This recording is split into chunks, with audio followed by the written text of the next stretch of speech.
Assalamualaikum warahmatullahi wabarakatuh. Selamat siang Bapak dan Ibu juri sekalian. Kita semua pernah lihat orang yang naik sepeda? Bagaimana kalau seandainya seseorang naik sepeda tanpa digenjot, sepedanya tetap jalan? Ternyata itu ada turunan. Sementara kalau Anda naik sepeda dan itu harus digenjot supaya berjalan, karena itu ada tanjakan. Apa hikmah dari semua itu dalam mengelola sebuah tim? Kalau tim serba mudah dan ringan serta tidak ada tantangan, jangan-jangan sedang menurun. Tapi, kalau tim Anda penuh energi dan bersusah payah mengayuh banyak hal yang perlu dilakukan, pasti sebuah tim sedang menuju sebuah puncak kesuksesan. Agar hal tersebut terjadi, maka hadirkan tantangan dan kesulitan dalam perjalanannya. Siapapun berhak untuk berhasil. Kunci keberhasilan harus diciptakan karena tidak bisa diduplikat. Saya, Arif Rahman, adalah marshal perjalanan yang handal dan profesional di PLN 123. Lahir pada 38 tahun lalu di wilayah Ibu Kota Jakarta, lulusan Sarjana Muda Manajemen Informatika Universitas Gunadarma, telah mengayuh perjalanan di kontak center PLN 123 sejak 6 tahun silam. Awalnya jatuh berkali-kali, kemudian mampu berjalan sedikit demi sedikit. Saat sudah lancar, saat nikmatnya menikmati pemandangan tumbuh dan berkembang sebuah pelayanan kelistrikan di Republik tercinta. Marshal Gowes dalam memimpin sebuah perjalanan akan terasa sangat berkesan jika dapat membawa rombongan melewati garis finish. Dan hal itu dapat terjadi jika Marshal menjalankan fungsi dan tanggung jawab yang maksimal. Analogi yang sama dengan seorang tim leader di PLN 123 diantaranya adalah: yang pertama, road captain, membuat keputusan kinerja serta berkoordinasi dengan para pihak dalam rangka menciptakan customer satisfaction dan memberikan penugasan tertentu dalam rangka mengembangkan agent.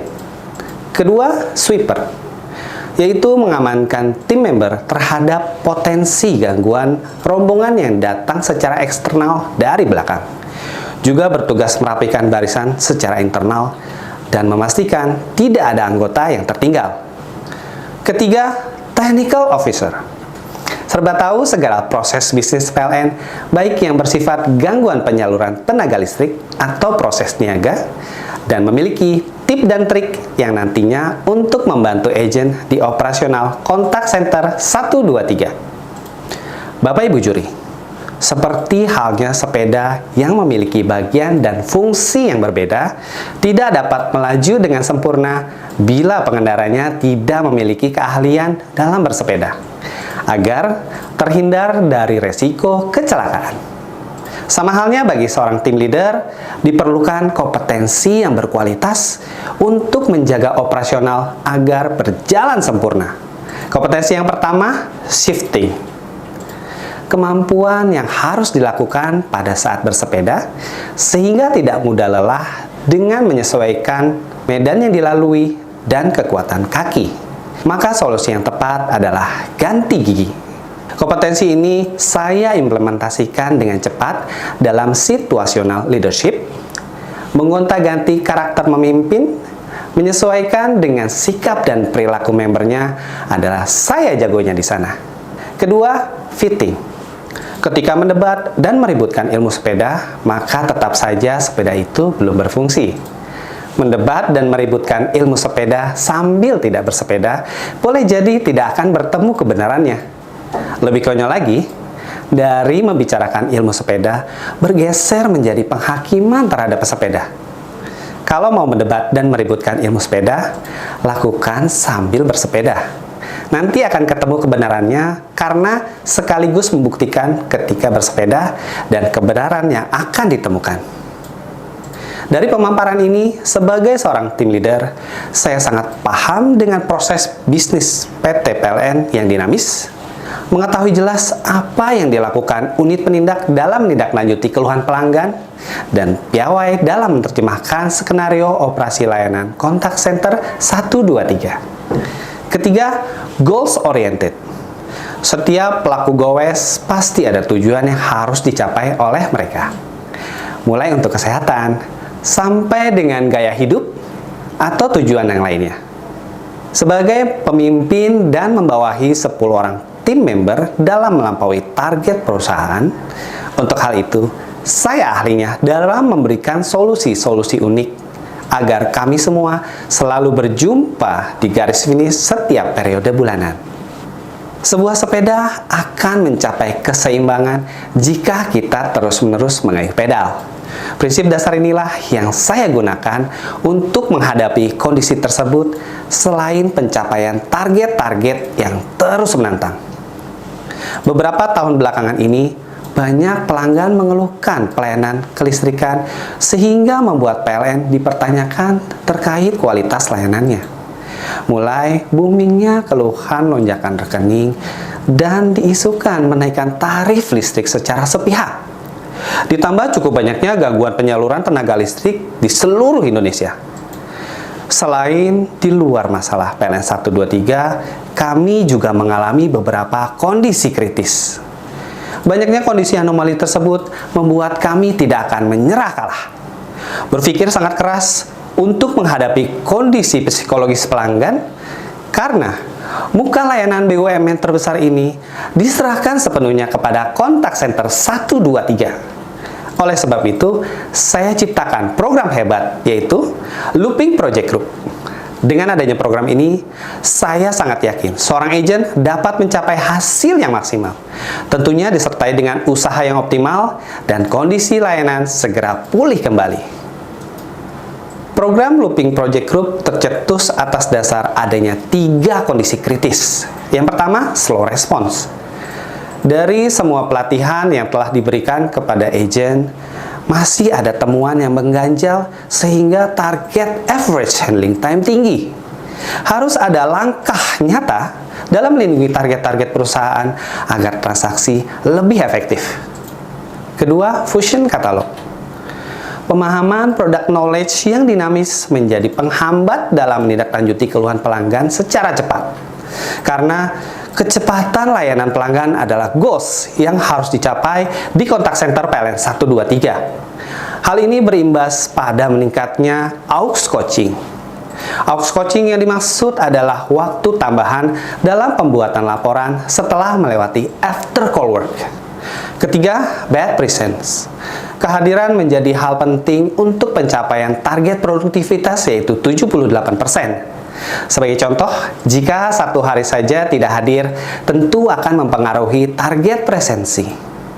Dari 3 latar belakang tersebut, maka dapat disimpulkan bahwa Looping Project Group memiliki 3 sasaran perbaikan pada Key Performance Indicators.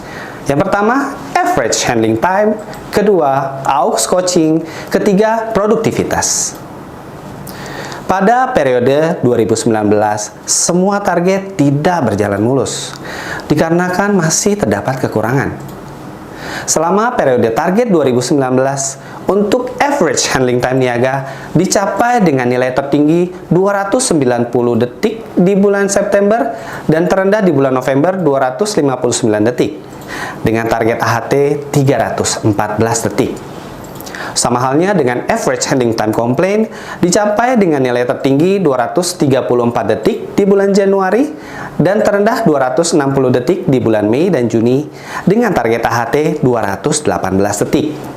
Untuk pencapaian durasi aux coaching menunjukkan durasi terendah di bulan Mei yaitu 74 detik dan tertinggi di bulan November sebesar 92 detik.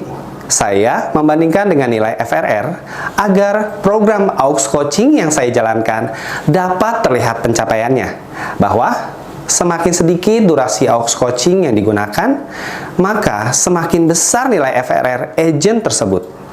Terpantau nilai FRR tertinggi pada bulan Oktober sebanyak 97,4% dan terendah di bulan Maret sebesar 93,19%. Dengan target durasi aux coaching 141 detik dan target FRR 90,88%. Untuk pencapaian produktivitas tercatat dengan nilai tertinggi di bulan April 79,94% dan terendah ada di bulan Maret sebesar 72,99%.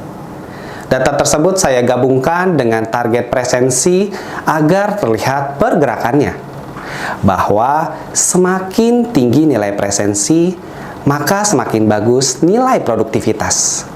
Untuk presensi tahun 2019, posisi tertinggi di bulan Januari 97,03% dan terendah di bulan Maret 92,65%. Dengan target produktivitas 78% dan target kehadiran 95,45%. Bapak Ibu Dewan Juri, Looping Project Group adalah sebuah program terobosan yang jika kreativitasnya dilakukan berulang-ulang kali, maka akan membuat tim leader dan agent merasakan nyaman, tepat, dan selalu ada energi, optimisme perbaikan, dan pengembangan sebuah pencapaian angka target. Kreativitas tersebut adalah yang pertama, bike racing. Bagi tim, setiap hari menempuh durasi bekerja 7,5 jam dengan lebih dari 90% melayani pelanggan yang kecewa. Ditambah juga dengan diikat angka-angka target yang pasti sangat menantang. Untuk menjawab hal itu, saya membuat kreativitas yang memadukan antara bermain dengan bekerja. Dan saya sangat yakin, pasti berbeda dengan yang lainnya, yakni membagi tim menjadi beberapa grup kecil dengan racikan top dan bottom yang seimbang. Beri nama tim dengan jenis-jenis sepeda, mulai dari sepeda MTB sampai dengan sepeda listrik, serta siapkan lintasan juga dashboardnya. Aturan mainnya, grup yang dapat mencapai target harian dapat bergerak 1 langkah. Jika sebaliknya, akan mundur 1 langkah. Grup yang dapat ucapan terima kasih dari pelanggan akan bergerak 2 langkah. Jika tidak ada ucapan terima kasih, maka tetap pada posisinya. Grup yang melakukan kesalahan proses pasang baru, tambah daya, dan pasang sementara akan mundur 3 langkah. Jika tidak ada kesalahan mendaftarkan atas proses-proses tersebut, maka tetap pada posisinya. Di akhir perlombaan akan ada pemberian reward dan konsekuensinya. Kedua, celebrity call. Sangat dinamisnya proses bisnis di PLN merupakan tantangan tersendiri yang harus kami hadapi untuk memastikan bahwa tim member telah mampu menghadapi perubahan dengan metode pelayanan yang sesuai. Pada umumnya, mystery call adalah solusi bagi permasalahan tersebut. Namun, saya melakukan dengan cara yang sangat berbeda, yaitu maksimal pelaksanaan 3 hari setelah SOP baru disampaikan. Komposisi celebrity call 80% diuji oleh saya sendiri, 20% diuji bukan dari saya, melainkan meminta bantuan dengan rekan tim leader dan juga atasan. Ketiga, mix up trickle art. Sebuah tim untuk sehat dan berkembang dibutuhkan sebuah kepercayaan. Karena hal tersebut akan menimbulkan kepekaan juga disiplin yang kuat. Dan hal ini bisa terjadi jika leader dan agent intens untuk bertemu untuk menjaga sebuah rasa itu. Yang membedakan pertemuan saya dengan tim dengan biasanya adalah dilakukan 3 kali dalam 1 bulan. Membahas jurus-jurus jitu dari grup-grup kecil yang telah dibagi dan komitmen yang disepakati. Setelah menjalankan program Looping Project Group, alhamdulillah seluruh sasaran program pada Januari sampai dengan Juni 2020 meningkat sesuai yang diharapkan. Untuk KHT, masih terdapat kenaikan di bulan tertentu jika dibandingkan dengan bulan yang sama di tahun sebelumnya. Hal tersebut dikarenakan adanya momen banjir pada bulan Januari 2020 dan penanganan COVID-19 terkait pembatasan sosial berskala besar dari pemerintah sejak akhir Maret sampai dengan Mei 2020. Tidak ada petugas melakukan pencatatan meter dan mengakibatkan anomali perhitungan rekening di bulan April, Mei, dan Juni 2020. Sehingga keluhan-keluhan pelanggan lebih dari biasanya. Namun, secara keseluruhan terhitung lebih singkat. untuk AHT niaga sebesar 2,61 detik dan AHT komplain sebesar 1,80 detik. Yang artinya program yang saya jalankan berhasil. Untuk AUX Coaching, ada kenaikan di bulan April, Mei, dan Juni 2020. Hal tersebut dikarenakan masih seputar momen penanganan COVID-19, di mana terdapat dinamika product knowledge sehingga membutuhkan koordinasi lebih lanjut dengan tim leader. Namun, secara keseluruhan, terdapat penurunan durasi AUX Coaching jika dibandingkan dengan tahun sebelumnya, sebesar 3,48 detik, menandakan program saya berhasil.